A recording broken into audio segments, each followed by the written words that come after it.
Hello guys, this is your friend and we are back with a new fanfic. Which is what if smart Naruto got massive harem with Ino Tenten Sakura Kuenai Anko Tsunade and Shizune, part 2. And if you enjoy this fanfic then please press the like button and subscribe to my channel for more fanfic like this. And now let's start the fanfic. You gonna be okay to make it back to the apartment? Cause if you want I can meet you here. I'll be fine. Hinata bowed to her teammates. I will see you later, Naruto-kun, Ino-chan. With a final wave and bow she hurried inside to meet her father. Hinata. The imposing figure of Hiyashi Hyuga stood at the entrance to his private study. Greetings, father, Hinata said. I have had my genin field exam and successfully passed, becoming the first active genin team. Excellent. I expect nothing less from the heiress of the main house, he said with pride. Now, tell me about your team. My sensei is Yuhi Kurenai, and my teammates are Yamanaka Ino and, she looked away with some trepidation. Uzumaki Naruto. Uzumaki, Hiyashi murmured thoughtfully. I wonder. Do you know him? Hinata asked. Not personally, but I believe I knew his mother, Hiyashi said. Really? The younger Hyuga exclaimed. What was she like? Uzumaki Kushina was a stunning woman of indescribable beauty, Hiyashi sighed as he reminisced. We were together for a time, before I met your mother. The elder shinobi quirked an eyebrow at his daughter's curiosity. You seem to have a special interest in the young Uzumaki. I am fond of him, she said timidly. I have watched him as he trained and fought with every fiber of his being. When no one thought he was worth anything, I saw value and strength. Today, he noticed me as well, much to my happiness. I will be living alone with my teammates, seeing each of them at our most candid and intimate, at our best and our worst. He asked me today if I would be his girlfriend and I couldn't give him an answer, because I didn't think I was worthy. Father, what do I do? She sobbed, clutching at her father's robes as a single tear slid unbidden down her cheek. Hinata, calm yourself this instant, the Hyuga clan head said sternly. If you can't keep a level head, you will fail. Of course, father. Hinata bowed her head in dismay. My actions were not that of a Hyuga. Hinata, Hiyashi's voice took on a softer tone as he drew his eldest daughter into an embrace. I know I am hard on you, but that is not because I do not love you, nor is it because I lack faith in your abilities. Your fate is to lead the next generation of the Hyuga clan, but your gentle nature is a liability. Furthermore, I must consider Hanabi as well. By birthright, one of you is destined to become a member of the branch house, but that is a fate to which I cannot condemn either of my precious gems. So what am I to do, father? The distraught girl wailed, burying her face in her father's robe. Why must I be the one to bear this burden, simply because I was born first? Grow strong, Hiyashi murmured, soothingly rubbing her back, strong enough to change this world. Now, I would like you to do something for me. I would like to meet young Uzumaki for tea, before I give my consent to this courtship. I can do that, Hinata mulled over the idea, worrying about the scenario in her mind. But father, Naruto-kun is. She paused, endeavoring to find the words that best described the hyperactive blonde. He has been an orphan most of his life, yes. Hinata nodded mutely, not trusting her voice. I'll expect you to teach him proper decorum, then. Led by example, but speak out if you must. Will a week be enough time? I fear a year would not be enough time to undo a lifetime of ingrained behavior, but I will have him respectable in a week. Very well, then. If that is all, dinner is waiting. Hiyashi swept out as he fully embraced his role of clan head with his eldest daughter following close behind. XXXXX. You sure you gonna be okay by yourself? Ino asked as she and Naruto stood outside her home. Wait, she was wrong. Her home at least for the next month was with her teammates, she reminded herself. 7 years hasn't screwed me up that badly, so I must be doing something right, the blonde shinobi assured her. You want me to come back for you? Could take a while, she replied, shaking her head. I'll just have daddy walk me home. Why don't you go get some dinner and maybe take a bath? Are you saying I stink, Ino-chan? Naruto arched an eyebrow. I'm saying you live with two young ladies, and this might be one of your only chances to get the tub to yourself, because honestly, the day I share a bath with you is the day I stop chasing Sasuke-kun. Ino gave a flirty smile as she jogged up to the door. Besides, it's always better to go clothes shopping when you're clean. Now get. I'll see you later tonight if you're still up. Later, Ino-chan, Naruto exclaimed, bounding to the rooftops with a wave. As the blonde prankster alighted on the roof of the public library, a series of thoughts crossed his mind. He could make enough cage buncheons to turn a good-sized patch of forest orange without breaking a sweat. Those same cage buncheons brought their knowledge back to him when they dispelled. The library below him had lots of knowledge. Not enough to turn him into a genius overnight, but certainly enough to give him an idea of where to start patching the holes in his admittedly dubious intellectual portfolio. One decided course, a picked skylight lock later, and a river of fair-haired doppelgangers flooded the building. The primary Naruto rested his hands on his knees, feeling a momentary drop in his chakra before he straightened up with a grin and resumed his course for Ichiraku's. XXXXX. Hi Papa, Ino called, giving her father a hug and a kiss. Hello, Princess. Yamanaka Inoichi couldn't help but smile at his daughter's enthusiasm. One member of the family was less than impressed. Ino, Yamanaka Yoko glared out the window at the spot where Naruto had been standing earlier. Why did you bring that thing here? That thing is a person, Ino spat viciously, and that person is my teammate, Uzumaki Naruto. He saw me safely home tonight, unless you like the thought of your daughter bleeding and raped in an alley somewhere. You will stay away from that demon boy, Yoko snarled. Tomorrow we'll see the Hokage and get you placed on a team with Choji, and that nice Nara kid. Not likely, Ino said. Naruto, me, and our third teammate, Hyuga Hinata have already completed our Genin field exam. We are the first mission-ready Genin team this year. Choji and Shikamaru may not even make it through the exams, and even if they do, rearranging the teams will totally negate what Hokage-sama planned for us. You sure you wanna go through with this, Ino? The elder Mind Walker asked. You already know how to work with Shikamaru and Choji. You know what to expect. True, but so does anyone who studied your old team, Daddy, Ino said, as the family moved into the dining room. According to our sensei, Yuhi Kurenai, the Hokage wants to avoid overspecialization. Besides, I'm looking forward to the challenge of adapting my clan techniques to fighting with the Hyuga's Byakugan and Naruto's unknown abilities. You don't know anything about the boy at all? Inoichi asked. Only that he likes to cook, Ino answered. And he knows the Kage Bunshin no Jutsu. Inoichi arched an eyebrow. Pretty impressive, a genin knowing a Junin level technique. Do you know how many he's capable of making? So far the most I've seen him make is 3, when we were waiting for our sensei. But I think he might have been able to do more, because he didn't look tired or anything. The elder Yamanaka stroked his chin. One of the biggest dangers of the Kage Bunshin technique is that it splits the user's chakra evenly among themselves and the clones. If what Ino said is right, he split his chakra into quarters with no ill effect.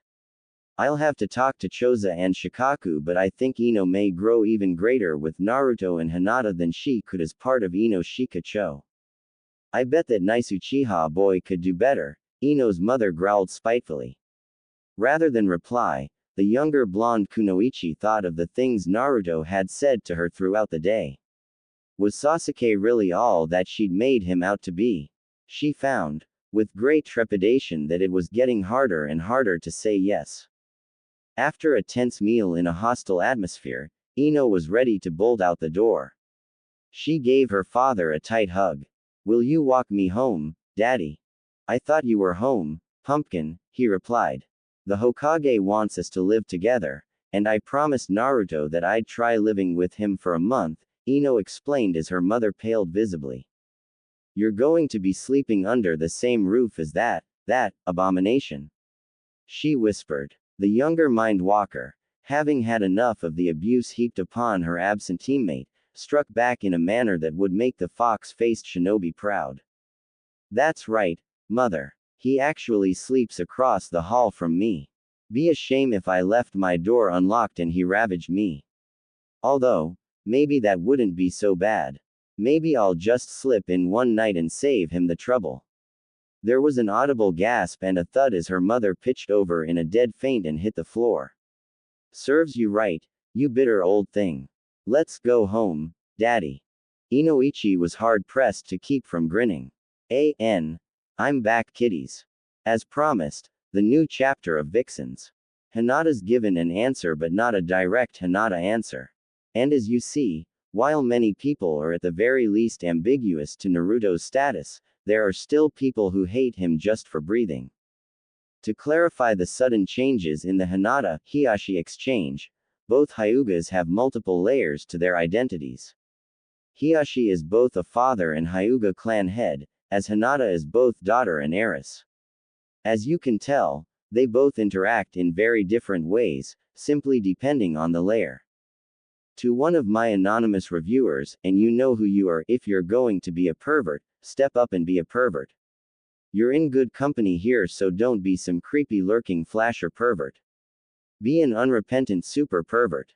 Another reviewer complained that by giving Naruto the ability to logically connect the dots in sequence, I was making a godly Naruto, whatever that means. Furthermore, this person claims that Naruto's upbringing is at odds with the presentation of his intellect. I will agree that it is not what one would come to expect from a child of his age and circumstances, but Naruto is not predictable. Predictable people don't go painting public monuments bright orange in broad daylight.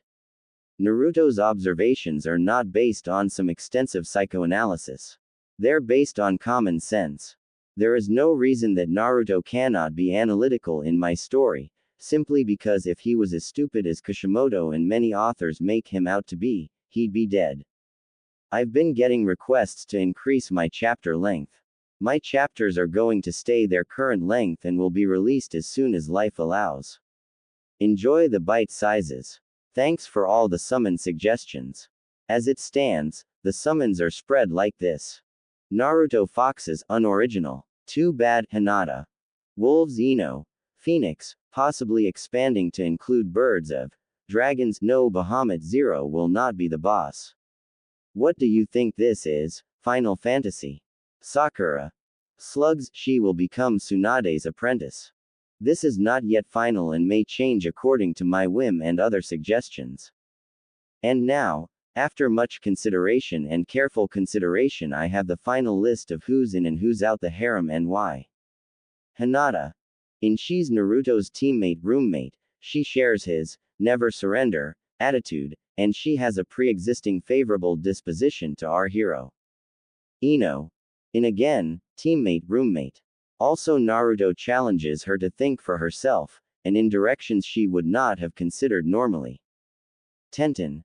Naruto provides Tenten with a much-needed sense of normality and humility. Tenten also helps arm the group with both traditional and unusual ninja arms and instructs in the use of all. Sakura. Haters, deal with it. Sakura is in and for the most part will be treated like any other harem member. She was Naruto's first crush, and despite what he tells himself, you never just get over your first. The biggest thing to remember about her inclusion is, people change. My biggest gripe about Sakura is that, in the beginning, she's worthless, but as she gets a serious mindset about training, she shows a marked improvement. I'm going to give her that earlier. Hanabi. Ouch, she's entirely too young. Forget that. Wait until she's older and it'll be okay. Garbage. I can't even find a proper age for the girl on the Wikipedia or the manga, and you want me to put her in the harem? No. And even if something were to develop, why would Naruto want her when he's dating her sister? There will be nothing serious between Hanabi and Naruto. End of discussion. Moegi. Out, this is nothing but cradle robbing hero worship. She looks up to Naruto at first because Konohamaru looks up to him. Later she feels some gratitude for him saving her from the ninja that abducted her prior to the Chunin exams. But like Hanabi, she's still way too freaking young. So no. Tamari. Out I must save some women for the other characters. I was never that fond of the wind user myself, and after she damn near broke Tenten's spine in the Chunin exams, do you really think the bun-haired girl is just gonna let her slide between the sheets? I don't think so. It would create too much tension in an already unstable scenario. Because really, just how far is Hinata expected to share her boyfriend? Yugito. Out. Yes, she's a demon container. Yes, she understands Naruto better than most. Yes, she's a girl, I kid you not. Someone actually used that as a validating reason for her entry. But she's a cloud nin. You know, like the ones that tried to kidnap Hinata as a small child. I really don't see that going over well in the internal dynamic. Kin. Out. I have something miserable planned for our sound Kunoichi. No harem for her. To Yuya. Out. Naruto's gonna meet her for like less than half an hour overall and is not on his mind at that moment. Hana and Sum.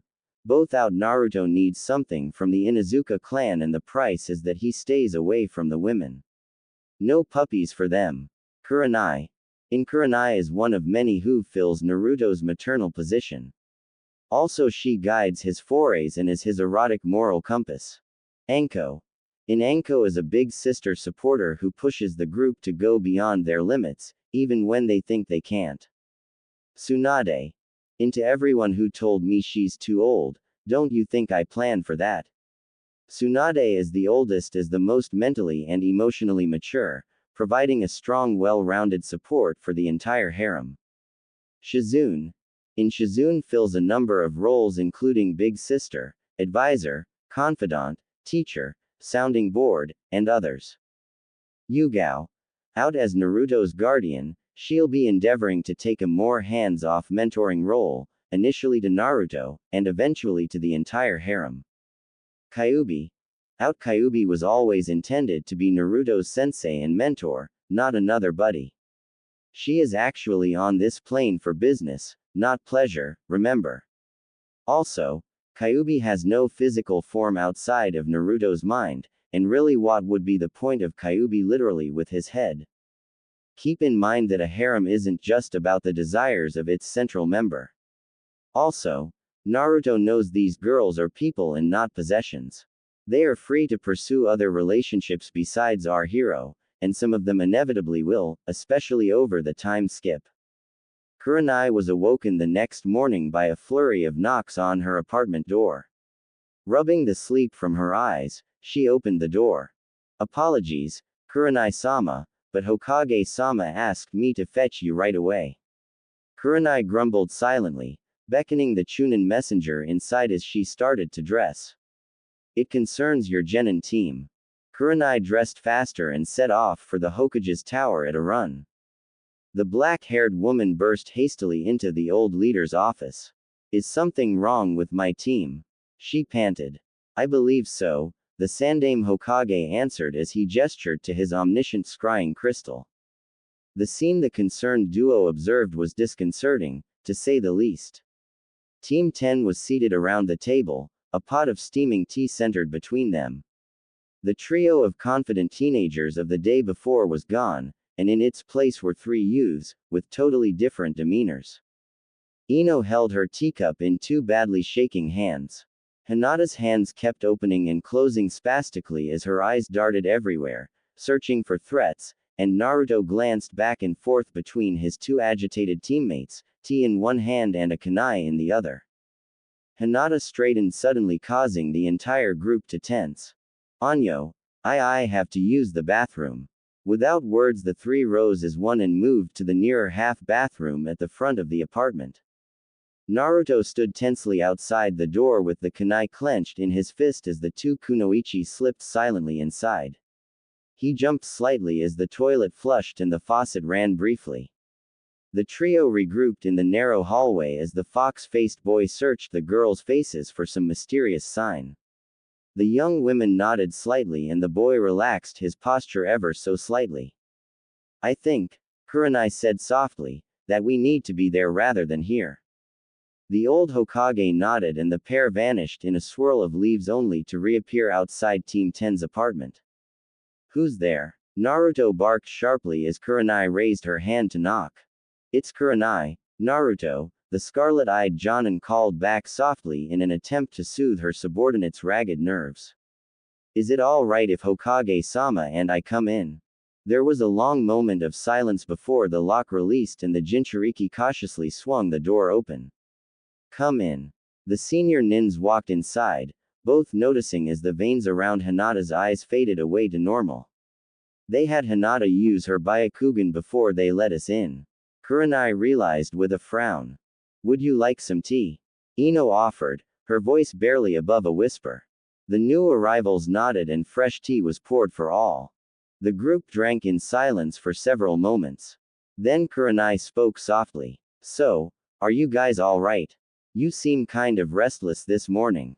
She rested a hand gently on Hinata's shoulder, only to have the pale-eyed girl flinch away. Short night, Naruto mumbled into his cup, warily eyeing the exchange between sensei and student. Bad dreams, Ino added, wrapping her hand smoothly around Hinata's hand to provide the distraught girl some measure of comfort. I've found that night terrors often impart an urgent message, the Hokage murmured wisely. Sometimes it is best if you share this darkness with others. After all, you've already begun to draw comfort and security from each other. The three genins looked shocked at the realization that none of them had yet reached. Then Ino ed her dry lips and began. I trust everyone here knows a kunoichi's no, a woman's biggest fear. She began tentatively. Everyone nodded. Well, for me, that was just the beginning. XXXXX. Ino grimaced as the shadowy figure slammed her back into a lamp post, pinning her arms roughly above her head as an oblivious crowd passed by the scene. I like sweet young things like you, the voice growled as she squirmed in his grasp. Let me go, the teen snarled, thrashing against her captor's grip. Are you going to make me? He whispered, trailing his tongue down her neck and leaving a thick trail of saliva in its wake. Sasuke-kun will come rescue me, you pervert. The sapphire-eyed girl barked. And then you'll be sorry. Will I now? The unseen speaker's voice dripped with mirth and menace, as he began to fondle his helpless captive. Cold, uncaring hands began to violate her most sacred core and teeth bit into flesh that seemed to grow more sensitive with fear. A scream was begging to be released, but it would not come for fear that her revulsion at what was happening would be expressed in a different form. Her captor kissed lips that remained sealed under his. His expression turned to one of complete ecstasy when his prey tried to fight back by biting him so hard on the lips that she drew blood. I love live prey, he whispered in her ear as he nipped the soft fragrant flesh right below her ear. You said I'll be sorry, will I indeed, or will you? XXXXX. Did he come? Naruto asked softly. Did anyone come? No, his teammate replied. Many people passed us, but nobody raised a hand to help. The last thing my attacker said was, see what waiting to be rescued gets you. As he slit my throat. The fear of being ignored and forgotten, that was the worst. I know the feeling, but after last night I think some kinds of attention might just be worse, Naruto replied. The assembly looked at him oddly, so he explained, when I was younger, the fourth Hokage was my idol. I wanted to be like him, to be able to put myself between a force of nature and those I care about with no thought except their safety. So it's quite odd to find your hero standing behind you as your home burns to ashes. The young man shivered as he told the story. XXXXX. Naruto choked as plumes of smoky ash billowed up from the once great ninja village, pouring past the Hokage monument. I'm disappointed in you, Naruto, the stern voice of the Yondaime Hokage said from behind the young prankster's back.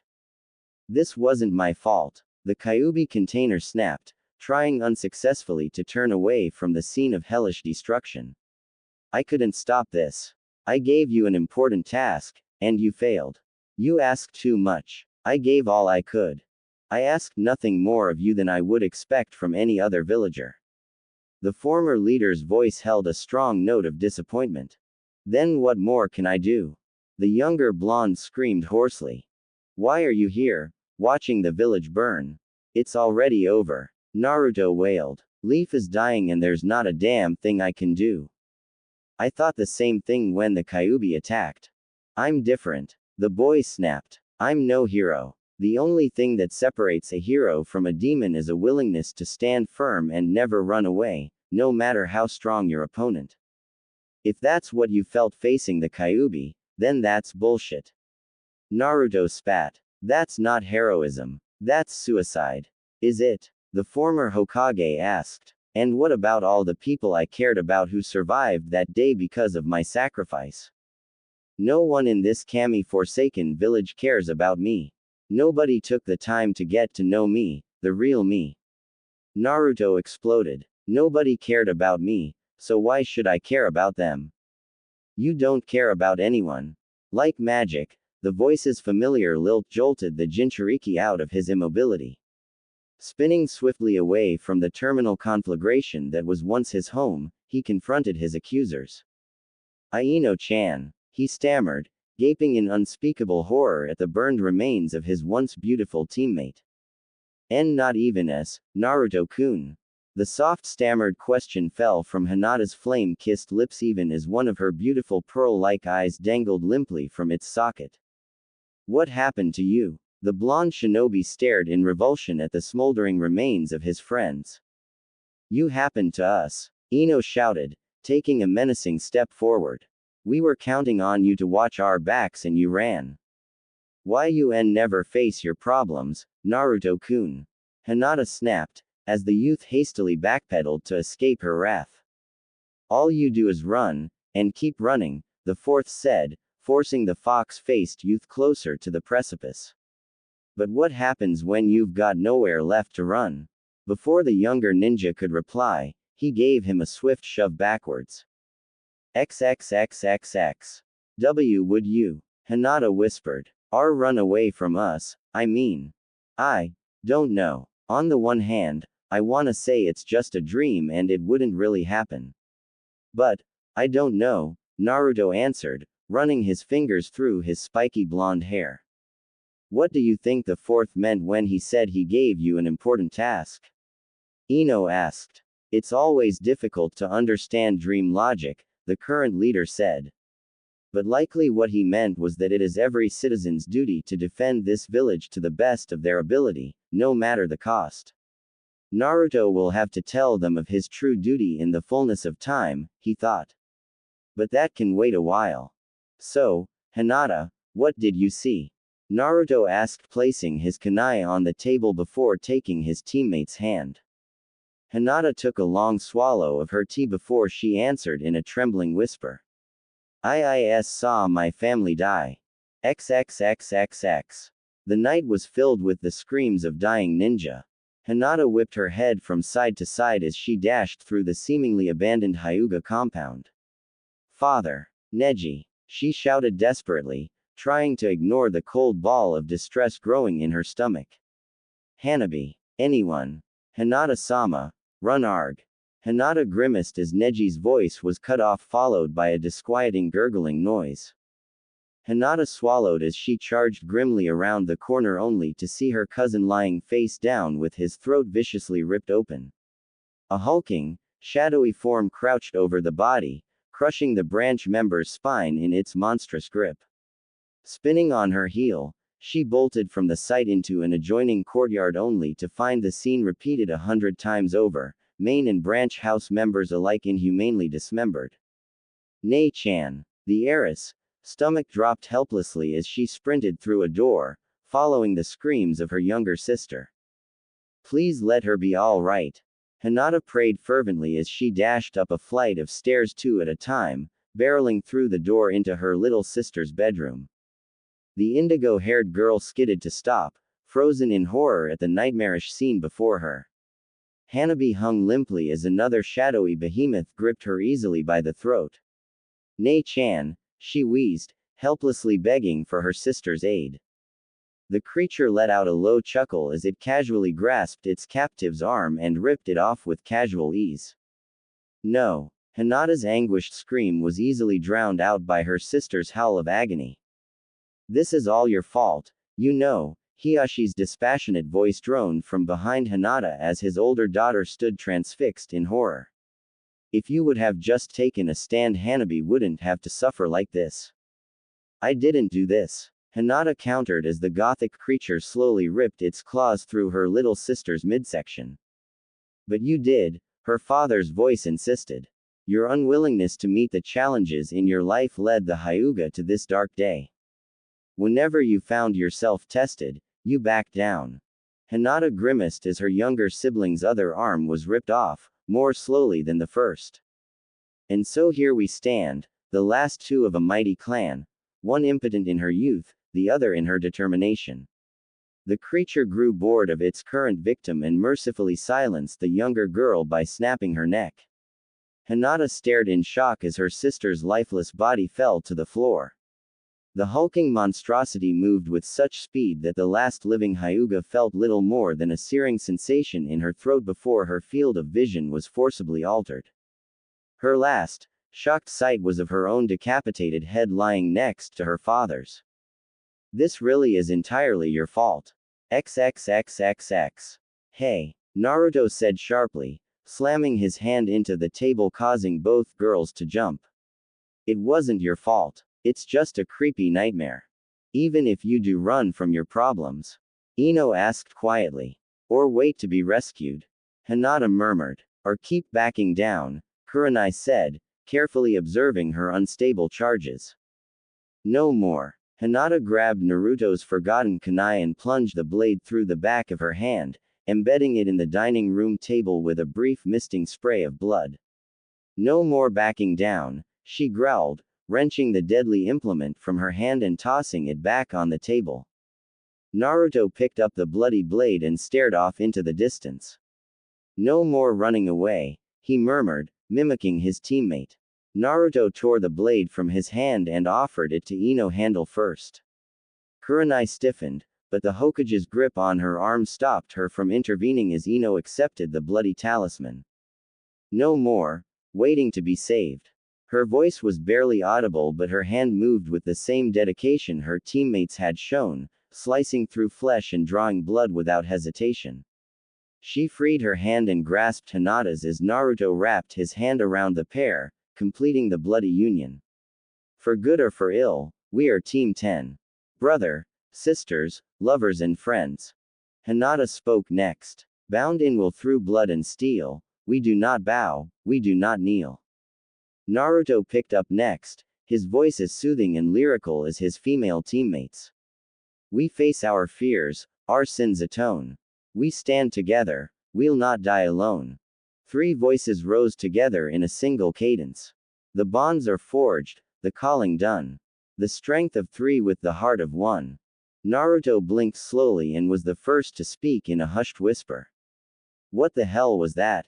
I don't know, Ino said in a panicked tone. I just said the first thing that came to mind, and then I couldn't stop. It is not uncommon for a new team to have a phrase or saying that binds them together, the Hokage said soothingly. My students, the legendary Sannin, had such a phrase, as did your father's team, Ino. They went on to do great things, as I believe you will. But now, perhaps it would be best if we dealt with those kunai wounds, The genin stared in shock at their still joined hands. Oh yeah, Ino murmured, making no move to separate from her teammates. I drove a kunai through my hand, didn't I? Which was a very reckless thing, Kurenai scolded gently as she returned from the kitchen with 3 wet hand towels. You could have done serious damage to your hands, to say nothing of the amount of blood you lost. Now, Kurenai, Sarutobi interjected. We all do reckless things when we're young. But if everyone is all right, I really should be getting back to work. What time is it? Hinata asked. 7:45, the Hokage answered politely. Naruto's eyes bulged comically. The library opens in 15 minutes. he exclaimed, frantically forming a now familiar cross-shaped hand seal. Cage Bunshin, release. For a moment, nothing happened, and then the blonde prankster fell to the floor screaming in pain. Gotta give my props to my editors, Pirate Queen who slowly but surely is teaching me grammar and catching what I miss, and Beta the 10th, who doesn't want to named but contributes a lot in her own way. She was the one who helped flesh out Ino's nightmare. Much love you too. And to TUHO, I lost your new email. Drop a line if you're still interested. Alright then, people may not have bothered to read my author's notes last time, so let me make this crystal clear. The harem is closed. The list from chapter 7 is final. So no more reviews asking me to add girls. No more scenarios to add girls. Not gonna happen. This is his harem. These are the girls he comes back to time and time again. Let's see. As far as Naruto's bloodline goes, I'll be starting a more detailed explanation of it next chapter, and hopefully I created something truly unique. At this point, no one actually knows about it in story. Sarutobi strongly suspects, but all he has is circumstantial evidence, so at most he'll keep a closer eye on Naruto. It's like role-playing. What you know and what your characters know are not necessarily the same thing. I haven't forgotten about Kyuubi either. At this point she can only communicate with Naruto when he's asleep or unconscious, and this has only been one story day. Naruto hasn't interacted with Kyuubi simply because he can't yet. People have said that Naruto asking Hinata out is too limiting for his harem. As for the harem, we readers know it's coming. Naruto doesn't. He's trying to get Hinata, since she seems to be the most sure thing he's got. In his mind the Anbu lady was a little weird, but overall very nice. Sakura was alright, but she's got her head so far up Sasuke's, when he talks, two green eyes peer out. And he has a hot fox demon in his head, belly that wants something from him. This is the extent of his personal interaction with women. As for the summons, I haven't finalized those yet, but I am leaning very heavily towards what I stated in chapter 7. As for those who say I shouldn't use super summons, I really don't see a problem with using a phoenix, which would be a one-shot boss summon for the bird contract or dragons. So as always, if you can provide a really good reason why I shouldn't, I'll take it under consideration. Naruto slowly opened his eyes, fighting back a monstrous headache. You love making work for me, don't you? Kyuubi growled, helping her host to his feet. What happened? The boy mumbled, swaying unsteadily. You decided it would be a good idea to reabsorb several hundred Cage Bunshin at once, the fox girl said wryly, eyeing the prankster as he wobbled unsteadily. If you were anyone else, that stunt would have left your brains leaking out your ears, and maybe a few other strategic places. Don't you think before you act? Sorry, Naruto grumbled, shaking his head to stave off the throbbing pain. I had this nightmare last night. He trailed off in time to see Kyuubi duck her head guiltily. That was you, he gaped. Naruto. Damn it. I trusted you. The shinobi ranted. It's not what you think, the redhead tried desperately to explain. You gave me your word. Naruto stumbled as he took an infuriated swing at the older girl who easily wrestled him to the ground. Damn it, brat. Will you listen? The demoness held her host captive until his thrashing slowed. I hurt you. I admit it and I hate it. But I'm not without my reasons. What reasons could you possibly have for scaring the crap out of me and my teammates? The youth asked with tears of betrayal streaming down his face. Someone had to put you three on the right track, Kyuubi explained. You wanted power for power's sake, putting you on the road to tyranny. Hinata was infatuated with an image of you that led to blind obedience. And Ino's dislike of you would have tainted her actions to the point of obstinacy. So, I showed you all your failings and fears, and hopefully, you're better for it. I hope you don't just expect me to roll over and forgive you. But your heart was in the right place, so, thanks, I guess, Naruto grunted. What about that thing we said, that calling? I'm not sure, Kyuubi admitted, running her fingers through his shining blonde hair. Spoken words are some of the oldest, most powerful magic around, but the spoken language has made it the most common. So you could have done something, or nothing at all.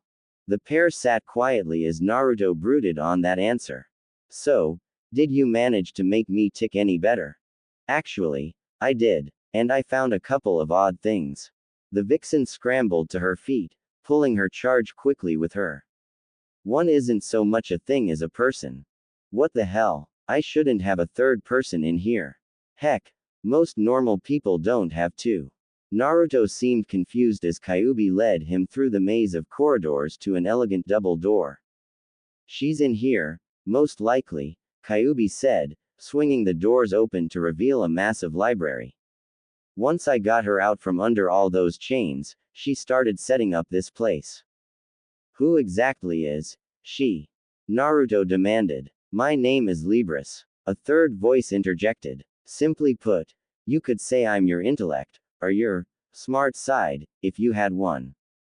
Damn it, even in my head I get no respect. That's it. I'm outta here. Naruto proceeded to look for an exit that didn't exist in his mind. If you were smart, you would know that you can't leave yet, because you're still unconscious, the unseen being taunted in a sing-song voice. Why don't you show yourself? Damn it. You used that particular bit of profanity already, but since you asked so nicely. Libra's voice dripped with sarcasm as she chuckled, I suppose I can indulge you. Naruto blinked in shock as a young, blonde girl, about 9 years old, stepped out from behind a desk. She pushed her large, horned-rimmed glasses back up her nose as her azure eyes twinkled with a mix of arrogance and mischief. All in all, Naruto likened the disconcerting feeling to looking in a mirror. Okay, you're gonna have to explain some things, then. Let's see, why am I here, why am I a girl, and why am I so small, correct? Naruto nodded as Kyuubi lifted the chibi up and set her atop the table. She tipped her head to one side and tapped her lips thoughtfully. Let's see, how to explain in simple terms, the little girl mused. I do need to make sure you understand this, after all. Why are you such a smartass? Naruto snapped. Why are you such a dumbass? His opponent returned without hesitation. Naruto, what did I tell you about antagonizing people? Kyuubi admonished. She started it, he replied sullenly. Which one of you is a recognized adult? Kyuubi met his eyes firmly. Naruto grimaced. Part of him knew Kyuubi was trying to be mature about the whole thing, but part of him still felt like he was being double-teamed in his own head. And you? The fox girl reached over and whacked Libris sharply on the back of her head. What the blazes was that for? The pint-sized personification yelped as she simultaneously attempted to recover her balance in her glasses, looking quite awkward in the process. All of Naruto felt better at that moment. I don't see why you favor that thick-headed clod, the smaller girl grumbled. I'm not favoring either of you, but someone has to keep order in here. As the oldest, that falls to me, Kyuubi replied tartly. Now, contrary to what you may think, we have a limited amount of time, so read his mind and answer the questions. Not like there's a lot to read, Libris muttered. Unfortunately for her, Kyuubi heard her clearly and slammed her hand hard onto the table, glaring at the younger girl with flames in her eyes. All right, Libris yelped, shuffling backwards in fear. All right. No more smart remarks. Kyuubi growled, burning crimson eyes reminding all present that a benevolent demon is still a demon. No more remarks. Libris promised, turning her attention to Naruto. Close your mouth. Open your ears. Listen. Grow wise. Naruto nodded mutely at each of Libris' demands, then waited patiently as the little girl closed her eyes for a moment. As I said, my name is Libris, and I represent the intellectual part of you, you might say the book smarts. I'm the reason you've been making those logical progressions, sort of like putting a puzzle together. I've been the one showing you how to make the picture. Does that mean I'm not as smart as Kurenai-sensei and Ino-chan think I am? Naruto asked. And that's a bit of a rusty kunai, there. You and I are one and the same, and yet at the same time we're very different. I guess the best analogy would be the Inuzukas and their dogs. As the human, you have more freedom and ability. As much as it pains me to say this, I'd be your nin dog, capable of limited feats on my own, but a great at when we work together. Understand? She looked up, half expecting to see the boy laughing at their roles in the master-dog analogy, but Naruto just nodded and motioned for her to continue. As for my gender, I'm a girl because, subconsciously, you think that girls are smarter than boys. No way, Naruto exclaimed. I can't believe I'm saying this but, yes way, Libris deadpanned. Think, Naruto, all the smartest people in your life, the ones with the best grades at the academy. All of them are women, yes. Well, yeah, but what about the Hokage? He's the smartest person in the village, and he's a guy, too. You mean the same man who was defeated by Enwaroke no Jutsu? The younger girl replied with a grin. Face it, deep down you think girls are smarter. Hence me. As for my size, I hate to say it like this, but I'm small because you're stupid. Naruto growled in his throat, but resisted the desire to explode. Please explain. He managed through tightly gritted teeth. I'm your book smarts, Libris explained. Normally I would have grown during your time at the academy, but because you ditched class so much, I'm not as mature as I would normally be. Of course there is more to that, Kyuubi chimed in. Do you recall that I mentioned finding Libris bound in chains? The young shinobi nodded. Those chains were representative of a ninja technique used on dangerous prisoners and violent hospital patients. It restricts part of the mind. Naruto frowned. But who would want to do that to me? And why? Simple. By reducing the mind to simple functions, it makes the prisoner easier to handle because he or she is less capable of complex planning, Libris explained. Unfortunately, I have no way of knowing who did this to you since it's a common technique for any shinobi traveling outside the village. Carrying on, I grow as you learn things. But I just read a huge bunch of books. You should be a giant. Not quite, Libris said. This is another one of those odd things. You did read a lot. Your clones did take in a lot of information. Can you remember, clearly, any knowledge you acquired last night or the proper way to apply that knowledge? Naruto scrunched his face up in thought, then shook his head. See now, you know a lot, but you haven't learned much. So, as I learn to apply what I know, you'll grow. That makes sense. But what's the deal with the library? Bound or not, I've always been around collecting information. This library is the result of that collection. I guess you could say it represents what we all know, you, me and Kyuubi. Libris held up her hand to forestall Naruto's next question. But there's a problem that came from my binding, only bits and pieces of these books make any sense. That's part of my job as your intellect, making sense of all this. Am I always going to have you in my head? Naruto asked, half hopefully. No, not always. In time I'll mature enough to catch up with you, and then, the young girl flushed a brilliant crimson. We'll merge. Just how? Libris cut off the question abruptly. What has Kyuubi showed to you? Libris blurted. Naruto pondered that information. Yes, you can do that here. Eventually, you'll merge the two of us into one being. I have no idea what will happen with Kyuubi. I don't recommend trying it without additional information. If you do it prematurely, we'll still merge but your mind won't be at its fullest. Now can we please stop talking about this? The smaller girl pleaded.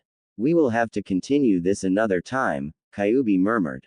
I still want to show Naruto the other oddity I found. Would you like me to come with you? Libris asked, arching an eyebrow. If you wish, though we will be making haste, the redhead said in warning. Curse these short legs of mine, the younger girl mumbled. Get on. Naruto crouched down with his back to Libris. What? The little personification gaped in shock. I'll carry you piggyback, Naruto said. I wanna see this thing, you wanna see it, and we're burning time we don't have. Hop on. Libris blinked in surprise as she slipped her arms loosely around Naruto's neck. Quickly the shinobi hooked his arms under her knees at the elbow, lacing his fingers together over his stomach. Kyuubi, lead the way. Kyuubi smiled and led the way out of the library as Naruto bobbed along at a gently rolling gait. Maybe his wisdom lies not in his head, but in his heart. The little girl thought with a smile as Kyuubi led them down a long flight of metal stairs. Sorry about this, Naruto. I haven't gotten around to installing the elevator yet, Kyuubi joked. Although I do have some good news for you.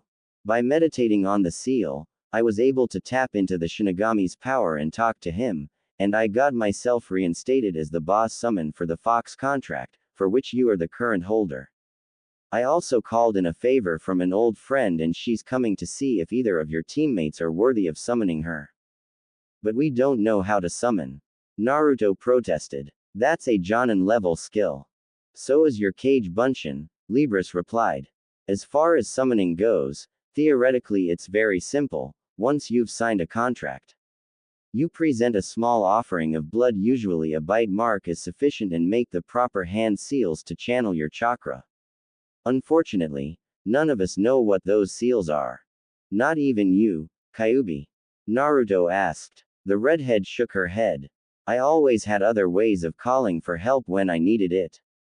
But the Fox contract is special, as it allows you to summon mundane foxes, demonic foxes, and kitsune, or fox spirits. You'll have to practice with the summoning to see which results you get, a sort of trial and error. Although summoning demon foxes will be easier if you use my chakra, I suspect. What do you mean by your chakra? Naruto murmured. Come this way and I can show you, the vixen stated, leading the way onto a long metal catwalk overlooking a series of 12 large storage tanks. These represent your chakra reserves, and the piping leading into and out from them represent your chakra coils. Most people only have access to a single store, so their reserves look something like a lake. Now, 10 of these are for my chakra, the largest one for my body and the 9 smaller ones for my tails. The other 2 tanks are yours, but the contents of all the tanks are drastically different. Kyuubi looked around before leading the way to a secondary catwalk over one of her tail tanks. Dip your hand in there. Naruto looked warily at the liquid in the tank. Is it safe? Of course it is, Naruto. My chakra is a part of you now. Kyuubi smiled sadly. That is one of the benefits of being my Jinchuriki. Seeing her container's perplexed look, she continued her explanation. That's what they call those like you who hold a demon within their bodies, Jinchuriki. The literal definition is, power of a human sacrifice, Libris explained, on account that you are no longer simply a human being, but also a living prison. So the villagers are right? Naruto asked sadly. I'm just a demon. Hardly, Kyuubi scoffed. Those foolish humans are mistaking the container for the contents. You aren't a demon until you start to produce sufficient quantities of your own yuki, or demonic chakra, which should be impossible for a human, even with my presence. But that is an explanation for another time, something we are sorely lacking. With that, she gestured back to the tank before them, and the blonde obligingly dipped his hand in. It feels weird, like jelly, he commented, rubbing the viscous fluid through his fingers. Can I do ninjutsu with your chakra? Yuki, Kyuubi corrected absently. And yes, you can, but the jutsu may react oddly. Yuki is very powerful, so you get, as you humans say, more bang for your ryo. It will also make the jutsu inherently unstable, so tread with caution. Over here is your human chakra, Kyuubi said, leading the way to another tank filled with a deep blue fluid. These tanks are huge, Naruto observed wryly. Of course. You constantly train to exhaustion, and that is the best way to expand your reserves. Of course, I did help a little. You can't honestly expect to squeeze something as powerful as me into something as small as you and not expect it to swell at the sides. Your chakra coils and reserves literally grew around me, the fox girl preened. Aren't we modest? Libris quipped, as Naruto crouched over the railing and trailed his hand through the mysterious fluid. What do you think? It's still thick, but much thinner than Yuki. The blonde youth stood careful not to dislodge his small passenger. The consistency reminds me of oil. But if you have 10 tanks, and I have this one, what is that one? He pointed to the last vat. That, Kyuubi smiled as she led the way to the end of the catwalk where a ladder descended to the base of the tanks, is the mystery. This is the fastest way down and I don't know how much time we have left until you wake up, so move fast, she added as she descended the ladder. Naruto watched until his tenant had climbed 3/4 of the way down before swinging over the side and bracing his feet against the ladder's rails. Libris, hang on tight, okay. Libris nodded grimly, tightening her grip on her mount's neck and locking her feet firmly about his middle. Satisfied, the blonde boy shifted his hands from rung to rail and began to slide, picking up speed as the pair descended. Kyuubi, sensing Naruto's intent, hurried down a few more rungs and then dropped to the ground. Scant moments after she landed, she stepped back and caught the other two as they landed. Good hustle, Kyuubi said, leading Naruto over to the base of the tanks. This is the weird thing we've all been dying to understand, she said, pointing to a large mechanism sitting between the tank of Naruto's chakra and his mysterious 10th tank. A length of pipe coming out of either side connected the two as the device hummed merrily along. I can't tell what it is because you're the first human I've been sealed in, but I think it may represent some kind of bloodline ability. I have a bloodline, maybe, Kyuubi said. If so, I have no idea what it's supposed to do.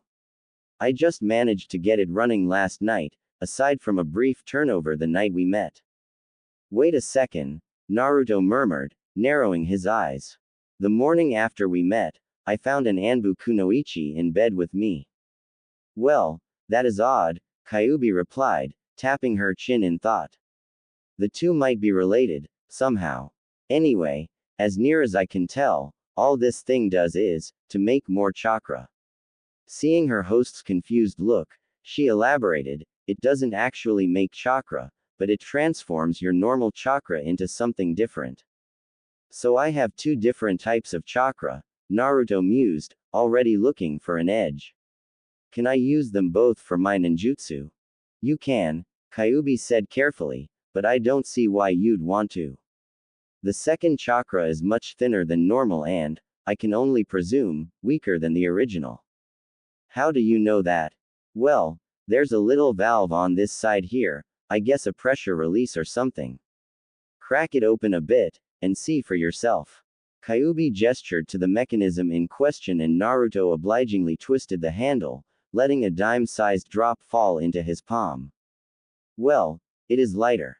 Naruto murmured, rubbing the watery fluid with the thumb of his opposite hand. Suddenly a shiver ran down his spine. Oh my. Are you all right, Naruto? Libris asked. Yeah, he said shakily, looking down at the faded speck of silver. I think so, but, it's time for me to wake up. Naruto blinked as he faded out of his mindscape. So, did you see it? Kyuubi asked. His mind is open to me, as it is mine as well, Libris said, a slightly perverted grin crossing her face as the fox swung her onto her shoulders and started back up the ladder. Fascinating that it can affect him here, same as us. So overall, what do you think? With all the women in his life, it's going to be very interesting, Kyuubi said with a lusty smile and a faraway look. Naruto. Ino looked on with worry as the other blonde slowly sat up. Are you all right? I think so, he grunted, cautiously gathering his feet under him. What, exactly, happened to me? That was an acute case of mental overload, a new voice explained.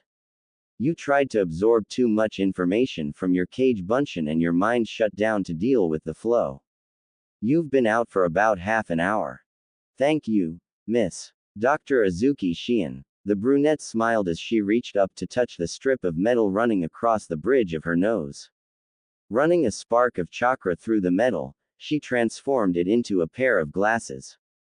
The Hokage called me here after you collapsed. Naruto arched an eyebrow, studying the woman more closely. Azuki, huh? You don't have a forehead protector, so I'm assuming you're part of the medical corps, rather than a combat field medic. Do you have any siblings in the shinobi program? Shion nodded with a slight smile. My sister Yugao is a shinobi. Do you know her? I've heard that name in passing, so maybe. Naruto gave her his usual sunny grin, then turned to Sarutobi. So, what exactly happened, old man?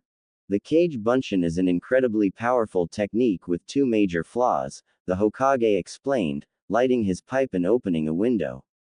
First is the fact that the user distributes all of their chakra evenly between the original and all of their clones. Creating one clone divides your chakra in half, two splits it three ways, and so on. Now, how many clones did you leave at the library last night? I don't know, Naruto said, casually scratching the back of his head. A couple hundred, maybe. Jaws dropped and eyebrows rose.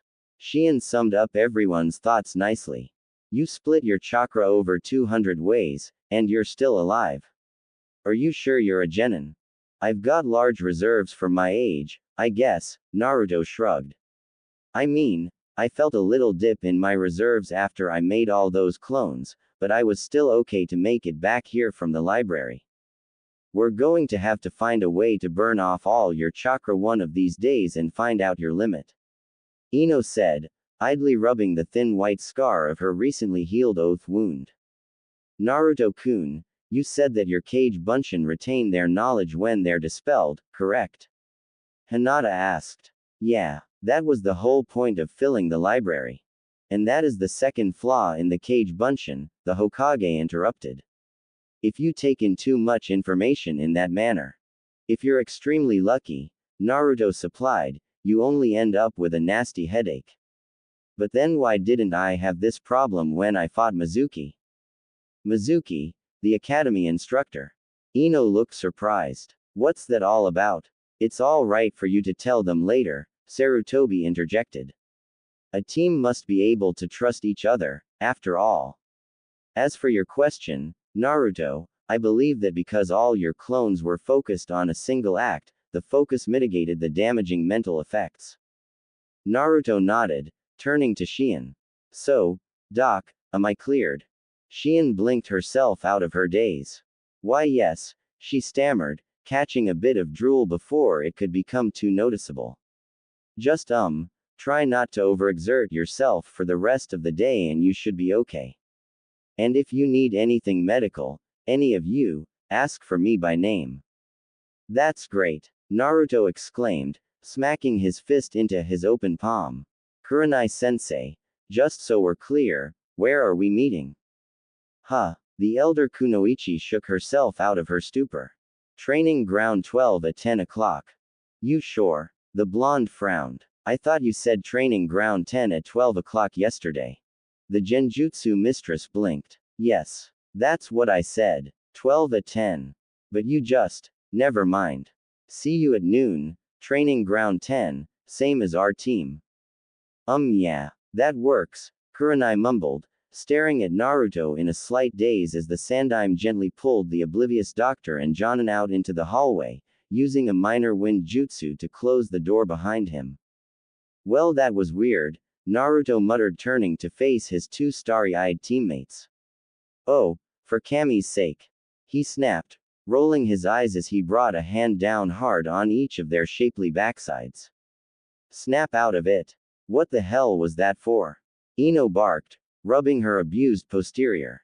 You were staring at me like I'm some kind of Bishonen model, Naruto called over his shoulder. I mean, if you're gonna gawk, wait, till I'm. Hinata's hands started through hand seals for her Byakugan before Ino grabbed her hands and shook her head. Hinata responded with a puppy dog pout before both headed off to change, meeting back at the door as Naruto pulled his shoes on. Are we ready to go? Sure. But where are we going? You said yourself people don't exactly like having you around. Ino asked, forcing herself to remain focused. True, but the commerce laws say they can't turn me away so long as I have sufficient money to pay for my purchases, Naruto grinned, tapping his chin. I usually get my best deals in the northern part of town, so we'll start there. If worst comes to worst, I can throw up a henge. It might be better if you don't, Ino murmured thoughtfully. I mean, the clothes might all fit the same, but what looks good on your henge might not work so well with you. If you say so, I'll trust your judgment. Naruto replied, locking the door as they trooped out. XXXXX. Naruto winced sympathetically as a teenage girl and her mother stared at him almost longingly, then drifted face first into a street lamp and a wall, respectively. Why is everyone staring at me today? The blonde groused aloud, not expecting an answer from his equally enchanted teammates. Since leaving the apartment, the fox-faced shinobi had left a trail of stunned women and puzzled-looking men in his wake, and Ino and Hinata were flanking him at such an angle that they both had a clear view of his face at all times. Naruto, being the considerate person he was, crossed the road and helped his latest unfortunate victims back to their feet. After they assured him that they were all right, and the younger girl slipped him her phone number, Naruto turned to the brightly colored flyer hung on the pole of the slightly dented street lamp. Well, it seems there's a new shinobi shop opening a few blocks from here, he mused aloud, setting off at a slightly increased pace. This should do nicely, unless the other shop owners have started up the rumor mill already. In short order, the Kyuubi container found himself entering a modest establishment. A few of the customers threw glares at the boy, but Naruto just smiled back at them. I keep you safe from what you fear, just by being alive. So if you want to hate me if it helps you sleep at night, he thought grimly. Me, I'll just keep smiling. Welcome to Daidoji's grand opening extravaganza. A dark-haired teenage girl chirped, interrupting Naruto's thoughts. What can I help you with today? I'm looking for a new wardrobe, something ninja-ish. Naruto replied, groaning inwardly as the young girl's eyes grew unfocused. And I think I'll start with a mask. Would you be interested in a full or half mask? An older woman spoke up from behind as she reached out and squeezed the younger girl's nose until she started to squirm away. For Kami's sake, Tomoyo, just because he's kind of cute is no reason to gawk at the boy. Now lad, full or half? What's the difference? Naruto asked. The older lady beckoned the group over to a wall, sneaking furtive looks at the boy the whole while. A full mask is commonly what the Anbu wear, so named for the obvious fact that it conceals the entire face.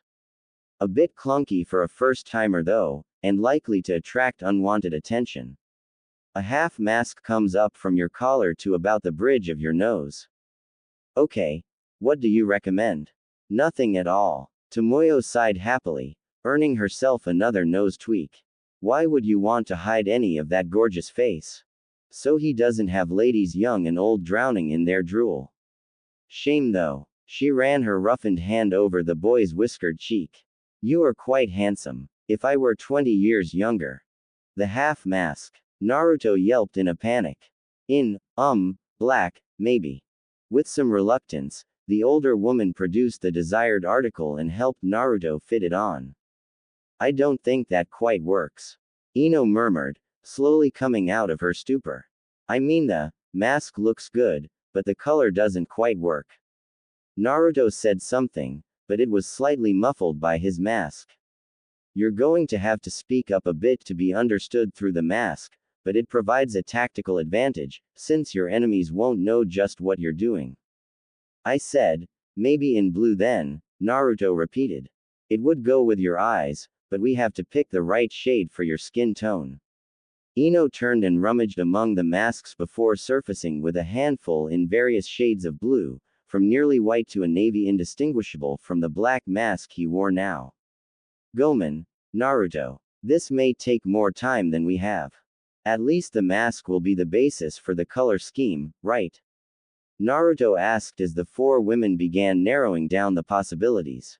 I didn't think you knew anything about color schemes. Ino said, throwing the lighter-hued masks back in the pile. I may not know a lot, but I do know some. Why do you think it's orange and blue and not orange and green? Ino paled. Thank you for sparing us that, Naruto. The visualization has made me physically ill. You favor orange and blue, The older woman mused thoughtfully. That's not exactly stealthy. Hence my need for a new wardrobe, Daidoji-san. Daidoji-san makes me feel older than I am. Just call me Sanemi-san. And you've met my daughter Tomoyo-chan. The newly identified Sanemi waved off his protests as she pulled out a number of masks from the darker end of the spectrum. That's just what you need, she said approvingly. So, pants next. In short order, Naruto was outfitted in simple black cargo pants and a tight-fitting navy blue t-shirt with a dark orange spiral, this being the sole concession to his unique fashion tastes. The outfit was accessorized with a modest white jacket, a utility vest similar to those worn by upper-level nins and a pair of black fingerless gloves with the leaf symbol etched into a metal plate on the back. After collecting some basic shinobi tools, the group went to pay for their purchases. Naruto paused as something caught his eye. Sanemi-san, what are these? He asked, picking up the elongated wrist bracers. Partial body armor. The bracers attach like so. And the shin guards go like that.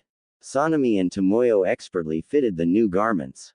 Beneath the outer cloth of the bracers and guards is a layer of leather, with 3 layers of tight woven chain mesh beneath. If necessary, they can be used to stop shuriken, kunai, and most small swords. Can you add some training weights? Naruto asked, turning his arm over thoughtfully. Sure. Lots of shinobi wear weighted clothes. If you want, I could add something to your jacket as well, and they'd be ready by the end of the week. How much did you have in mind? Can I try 10 pounds in the limbs and 20 in the jacket? The young shinobi asked. Sanemi nodded and produced 2 10-pound bars which she balanced expertly on his outstretched arms. Yes, this will do for a start. Sanemi-san. Hinata spoke up hesitantly. May I try 5 pounds, please? No need to be shy, miss, Sanemi replied cheerfully. I'm here to help you. Now let's see how these feel. What about you, Ino-chan? Her fellow blonde asked. I don't see why not. 5 pounds as well, although. What is it, Ino-chan? Hinata posed the question from where she stood with the smaller weights balanced on each arm, her jacket discarded over the back of a chair. It's just, I'm used to leading, kind of, and now it seems like I'm the last on the team to take action. She raised her hand, showing the jagged white scar on the back of her hand. I kind of feel like a lemming. Ouch! Naruto exclaimed in mock agony. So I'm a cliff now. Well, technically, you'd be the steep drop off of the cliff, Naruto-kun. Hinata interjected with a giggle that threatened to dislodge her weights.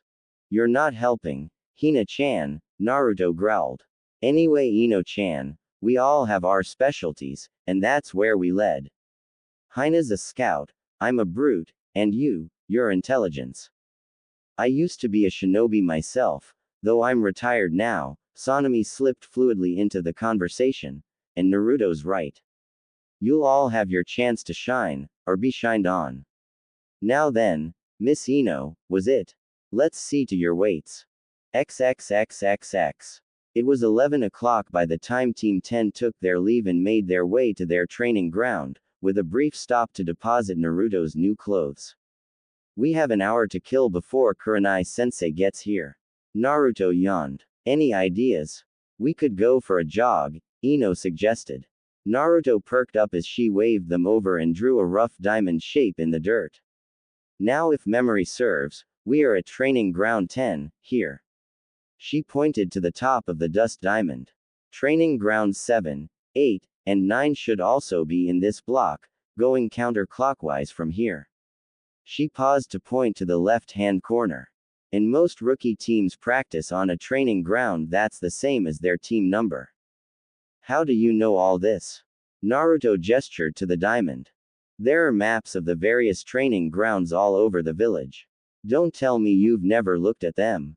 Actually, I haven't. I just went to where I knew a training ground was, and if it was occupied, I wandered around until I found one that wasn't. That tears it. Ino stood up hastily. We're going to have to make sure you know where to find allies if you need them. We'll start with training ground 7. Leaving no further room for argument, the taller blonde picked a direction and started to jog with her teammates, catching up in an easy burst of speed. They made good time and soon stood at training ground 7, where they immediately noticed something wrong. Where's their sensei? Naruto murmured aloud. Dunno, but they should, Ino replied before raising her voice to a shout, hey forehead. Aren't you a little young to be wandering around by yourself? Shut it, Ino pig. Sakura fired back. Our sensei told us to be here at 7. Do you seriously mean your teacher is 4 hours late? Hinata stared in disbelief. She'd been raised with the mindset that time is a valuable commodity, and like any such commodity, wasting it was frowned on heavily. Yeah, but what can you do? Kiba tossed back from his spot under the tree. What about you guys? Kuenai sensei is meeting us at our training ground at noon, Naruto replied. We're doing laps around the training grounds to kill time until we go for a mission.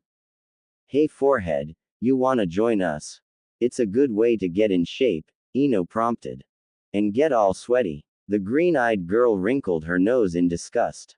No, thanks. Are you sure, Sakura-san? You never know when a little extra muscle will make all the difference, Hinata asked. PFF'd. Sakura waved the trio of genin off. If I get into any trouble, Sasuke-kun will save me. Ino's eyes narrowed into slits as she clenched her fists angrily. Let's go, she growled coldly, glaring at her friend. A real kunoichi doesn't wait to be saved. With that last, scathing remark, Team 10 turned and resumed their jog, leaving a puzzled cherry blossom in their wake. So, next up is Team 8. Naruto called to the seething kunoichi. What do we know about them? Shikamaru and Choji are a couple of unrepentant slackers, but when the shit hits the fan, they're the ones you want at your back. Ino's displeasure shone clearly in her voice, and Naruto suspected it would for some time. I don't know anything about Shino. He was always quiet in class, and now that I think on it, I can't actually remember him answering any questions. Shino's clan is a bit unusual, Hinata explained. Says the girl with the X-ray eyes to the mindwalker and the stamina freak. Naruto quips. True enough, the Hyuga heiress mused. The Aburame clan has a symbiotic relationship with the Kikai insects that dwell in their bodies. I think I remember reading a bit about them last night, the blue-eyed shinobi mused. If I remember correctly, their insects feed on chakra. Right, Hinata confirmed. As such, those insects are an Aburame's primary means of attack. Naruto slowed as the trio approached Team 8's training ground, arriving in time to see the 3 fresh genin rush an older bearded man, presumably their Jonin sensei, each holding a pair of kunai as the younger men tried to get inside their sensei's guard. Naruto and the girls watched breathlessly as Choji and Shino forced the man's arms wide while Shikamaru charged in and pressed the point of a kunai into either side of Asuma's Adam's apple. This is so troublesome, the pineapple-haired youth complained. Do you yield? I do, the Jonin said, relaxing his stance. Congratulations, boys. You're true genin ninjas now. You rock. Ino cheered, giving a little jump that made her bounce pleasantly. Naruto smiled as Choji and Shikamaru jerked towards her voice. Shino raised an eyebrow as Asuma chuckled. We'll have to work on situational awareness, I see, the bearded Jonin smirked. Anything I can do for you kids? Not really. We're just making the rounds and getting reacquainted with our future coworkers. Ino said, making hasty introductions. So was that your exam? Asuma nodded. Normally, a Jonin will give the exam the same day the team meets for the first time, but I had to think up a good test for them. Normally I fight with a pair of trench knives, so the boys had to force me to submit with just a pair of kunai. Hey, Ino, did you read my note? Shikamaru drawled lazily. Oh gosh, With everything that happened, I completely forgot about it, the blonde said apologetically. It's too troublesome to worry about. The brunette replied. I just said to be careful out there, and not to give Naruto too much of a hard time. I'm still waiting to see him in action, but he's got potential, Ino shrugged. At least he looks like a shinobi, now. He does at that, Shika agreed. You guys should get going, though. We might see ya around for missions. We might, at that, Ino giggled, bowing respectfully before jogging away. Next stop, Training Ground 9. Naruto said. This is the team Iruka said was in circulation from last year. Neji Nisan. Hinata murmured worriedly. You know something, Hinata. Ino looked over at her teammate. I think Team 9 is my cousin Neji's team, Hinata explained. He doesn't like me much. That's too bad, Naruto said, cracking his knuckles. I didn't want to have to smack down a fellow Konoha shinobi before lunch, but those are the breaks. Naruto-kun. Hinata seemed aghast at the concept of her longtime crush fighting her cousin. You don't understand. No, Hina-chan, you don't understand. You're mine, the both of you. Ino's head whipped around in surprise at that declaration. And just as much, I am yours. I don't care if he's your cousin, or your father, or the fourth Hokage fresh out his grave. Nobody makes my girls sad, Naruto said with a firm nod of his head. Not even me, okay. If I do something boneheaded, don't be afraid to tell me. Please, Naruto-kun, if he says anything let it slide, Hinata begged. Just for today. Naruto turned to answer when he backed into a brunette kunoichi, taking the pair down in a messy tangle of limbs and cloth. I'm sorry about that, the blonde hastily untangled himself and helped the other girl back to her feet. I wasn't paying attention. Are you all right? Why don't you watch where you're going, you jerk? The bun-haired girl said snidely. Excuse me, Naruto said, starting to burn his admittedly short fuse. I remember you from class. The girl smirked. Always goofing around and pulling stupid tricks. It's a wonder you actually managed to graduate. So you remember me, huh? Naruto huffed, looking casually down at the ground. I wish I could say I have the same honor, but I don't like to lie to a lady. Naruto raised his head, his trademark vulpine grin spreading across his face. You little bastard. The kunoichi took a wide swing which Naruto casually blocked before stepping inside her guard and getting in her face. Listen sister, I don't know what crawled up your cute little this morning, but I didn't do anything wrong. My name is Tenten, not, sister, and you ran me over. The brunette kunoichi yelled back. You're in the middle of a dirt path. Naruto countered, jabbing her sharply in the chest. I helped you up. I apologized for knocking you down. I asked if you were okay. Each accusation was punctuated by another heavy poke to Tenten's chest, the last of which sent her staggering backwards. I don't know why you're such a bitch, but you owe me an apology for your behavior. Don't hold your breath, Uzumaki. Tenten snapped back. It'll be a cold day in hell before I ever apologize to you. Shall we take our leave, ladies? Naruto glared darkly at the bun-haired girl as her teammates came jogging toward the group. I really can't see any reason to stick around here. Wait, youthful stranger. Naruto took an instinctive step back as a green, something bounded into his field of view. What is your problem with our dear Tenten? Well, mister, the blonde trailed off hoping for something to identify the crazy green genin in front of him. Ah. You wish to know my name. Is it not good manners to first offer your own? Never had much need for manners myself, Naruto shrugged. The name's Uzumaki Naruto. I am Konoha's beautiful green beast, Rock Lee. The boy exclaimed, causing the others to recoil away from the sheer volume. Now my youthful friend, I ask you again, what is the nature of your fight with our kunoichi teammate? Your girl has an attitude problem, Naruto said coolly, and a distinct lack of appreciation for common courtesy. My apology, Tenten. Don't hold your breath, Uzumaki. The older Kunoichi smirked with sickening sweetness. Or better yet, you're just a regular barrel of sunshine, aren't you? Naruto growled, spinning on his heel and beckoning to the girls. Tenten threw a last angry glare before stalking back to the training grounds, her teammates following quickly behind. Ino gave the retreating trio a brutal glare. Hinata, on the other hand, seemed transfixed by the other girl swaying. I would hit that like the fist of an angry kami, she murmured softly. Ino and Naruto stopped and stared as Hinata's ever-present blush reached nuclear status and she hurried away, back to their own training ground.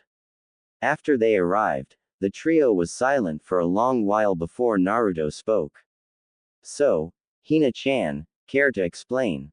It's nothing really. All my life, my clansmen have drummed into me that I'm expected to produce an heir, and I clearly like boys, if my attraction to Naruto-kun is anything to go by. Still, I can't help but wonder about, Sounds like you're bi-curious, Ino clarified. Interesting. I don't know about all that, but I know what I like, Hinata replied, gazing back in the direction of her cousin's training ground. And I think I like that very much. Indeed, Naruto murmured in agreement, picturing Tenten swaying backside in his mind. I'm not too crazy about her attitude, though. Glad to see you've been getting to know the other teams. Kuenai said as she appeared in a swirl of leaves. Naruto, nice clothes. You look like a shinobi should. Ready for your first D-rank mission. The young shinobi nodded and set off for the